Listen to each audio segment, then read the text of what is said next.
आप सब कैसे हैं? आशा है सब ठीक होंगे। कहानी पर टिप्पणी करें। इसे करना न भूलें। यह कहानी एक टीचर और स्टूडेंट के बीच जुनून के साथ साथ गुस्से की भी कहानी है, जिसमें आपको पागलपन की हर हद देखने को मिलेगी। एक ऐसा हीरो जो अपने प्यार को पाने के लिए दुनिया के हर नियम को तोड़ देगा और जिसके सामने से हर कोई कांप उठता है। अभय रायजादा एक बिजनेसमैन है, जिनके लिए उनके मूल्य सबसे ऊपर है और उन्हें एक मासूम लड़की से प्यार हो गया है, जो अपने अतीत से अनजान होकर एक खुशहाल जिंदगी जी रही है। कहानी को पसंद करना न भूलें। आपको भरपूर रोमांच और सस्पेंस मिलेगा। डलहौजी में एक बड़ा फार्म हाउस। लेकिन इससे हमारे नायकों को कहाँ फर्क पड़ने वाला था। वह हमारे इंसान के प्यार में पागल हो गया था।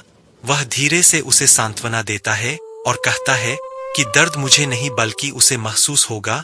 वह खुद मेरी बाहों में आएगी और उसकी गंध मुझे पागल कर रही है।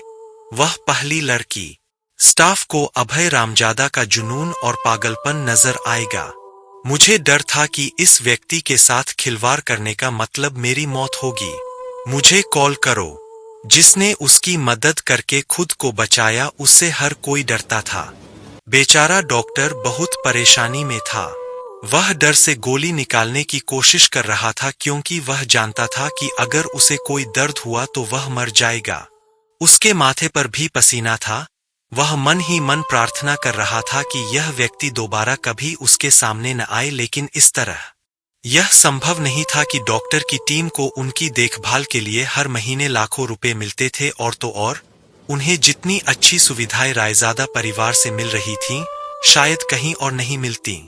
गार्ड जो मानवी को छोड़ने फार्म हाउस गया था, वह आकर अभय के सामने घुटनों के बल बैठ जाता है और कहता है, नाम है मानवी सिंह।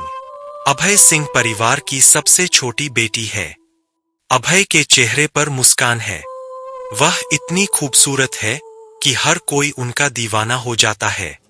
वह इशारे करता है और उसे आगे बोलने के लिए कहता है, तो वह आदमी धीरे से कहता है कि वे 11 बजे निकलेंगे। बाकी जानकारी लेने के लिए हम फ्लाइट से वापस जा रहे हैं।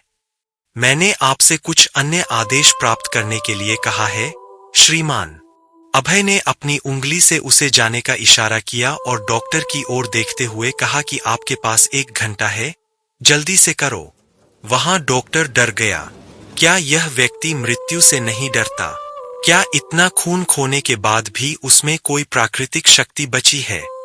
वह भी ऐसे ही बैठा था और उसकी कहने की हिम्मत नहीं हुई, क्योंकि वह जानता था कि जो व्यक्ति उसके सामने बैठा है, वह दिखने में तो इंसान है, उसका मन भी जानवर जैसा था।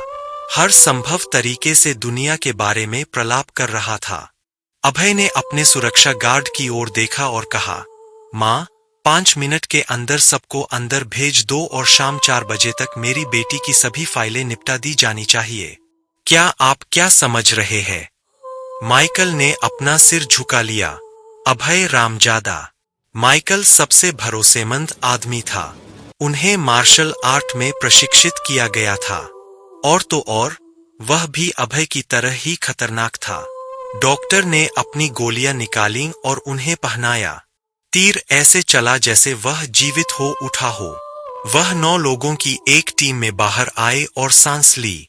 नर्सों में से एक ने घोड़े से कहा, मुझे उस लड़की के लिए दुख हो रहा है, वह यह जानती है। उन्होंने विल्सी हेवेन की भी मदद की है। डॉक्टर गुस्से से लड़की को देखता है और कहता है, अपना मुंह बंद करो। अगर यहाँ किसी ने सुना तो तुम्हें यही दफनाया जाएगा, तुम्हारा शरीर भी नहीं दफनाया जाएगा। इससे पहले कि आप बकवास करना शुरू करें, सोचे कि आप किसके बारे में बात कर रहे हैं। आप बात कर रहे हैं। वह नर्स चुप हो जाती है, लेकिन एक डॉक्टर अभय को बताता है। उसे गंदी निगाहों से देखा जा रहा था और वह बस मुस्कुरा रही थी। वह इस टीम का हिस्सा सिर्फ इसलिए बनी ताकि वह अभय रायजादा के करीब हो सके। घर पर इस व्यक्ति ने कभी हर किसी पर ध्यान नहीं दिया। अभय को फॉलो करते थे। हर तस्वीर में उनका जुनून और पागलपन दिखता था। या एक बिजनेसमैन होने के साथ साथ वह बहुत अच्छे थे। वह गैरकानूनी गतिविधियों में आगे था। अभय ने अपनी शर्ट उतार दी थी जो खून से लथपथ थी। मानवी यह दुपट्टा हाथ में थामे उठी। उसे लगा कि यह बंधा हुआ है और उसने अपनी आंखें बंद कर लीं और धीरे से कहा, लड़की, तुमने गलती की, तुम मेरे करीब आ गई। आपकी चीजें कभी वापस नहीं मिलनी चाहिए थीं। भेज रहा हूं। मैं जो भी चुनता हूं वह मेरा ही बन जाता है। तुम्हारी माँ मुझे पागल कर रही है। तुम मुझे दुलार नहीं करने वाले थे, तुम खुद को बर्बाद करने जा रहे थे। देखो तुमने मेरे साथ क्या किया है, तुमने मुझे अपना बना लिया है। तुम मुझे पागल बनाकर चले गए। वहीं मानवी इन सब बातों से बेखबर पैकिंग कर रही है। श्री आर्य दुर्हक से भरे हुए थे। वे पर्वतों से भी अधिक सुंदर थे।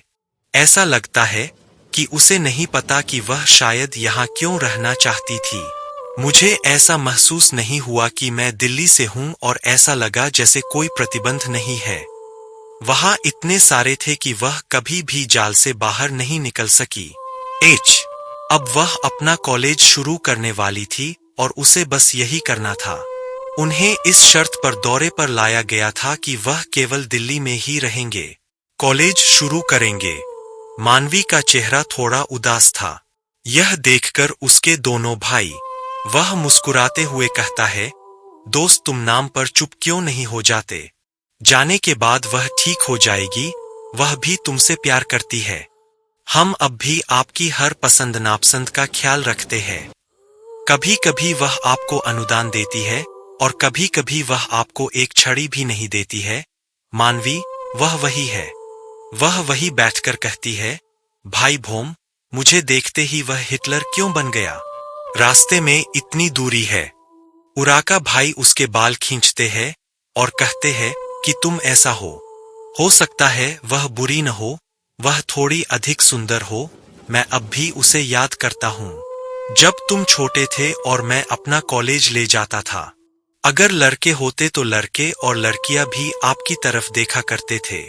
उसने मुझे यहाँ तक बताया कि वह मेरे शिक्षक का बेटा है। यह अच्छा होगा यदि वह आपके बड़े होने पर आपसे शादी करेगा। ऐसा हुआ कि वह विदेश चला गया, अन्यथा पता चल जाता कि वह वास्तव में विदेश गया था। बड़ी बात कहते हुए वह हंसने लगते हैं और खुद मानवी भी हंसने लगती है। ये कोई नई बात नहीं थी। हर कोई उनकी खूबसूरती का दीवाना था। उनके लिए हमेशा रिश्तों की कतार लगी रहती थी और वो थी उनकी मां। अच्छा, बातचीत। अगर वह चरना चाहती तो उसे नहीं पता होता कि उसकी शादी कब होगी। नीचे मानवी की मां बड़ी मुश्किल से अपना बैग पैक कर रही थी। उनमें एक बूढ़ा इलांग भी था जो उसके हाथ में था। उन पुरानी तस्वीरों में कुछ लोग थे। वह एल्बम को ध्यान से देखते हुए कहती है, उसे पहाड़ पसंद है, लेकिन मैं उसे पहाड़ों से प्यार नहीं करने दूंगा। मैं उसे अपने से दूर नहीं जाने दूंगा। जारो, मैंने तुम्हें जाने दिया था। मैं वही गलती नहीं करूंगा जो मैंने 19 साल पहले की थी। मैंने अब तक उसे सबसे बचाया है, आगे भी ऐसा ही करूंगा। मैं उसके लिए ऐसा लड़का बनूंगा जो उसे हर नफरत से बचाऊंगा। मेरी तरह अपने आप को डर से सुरक्षित रखें।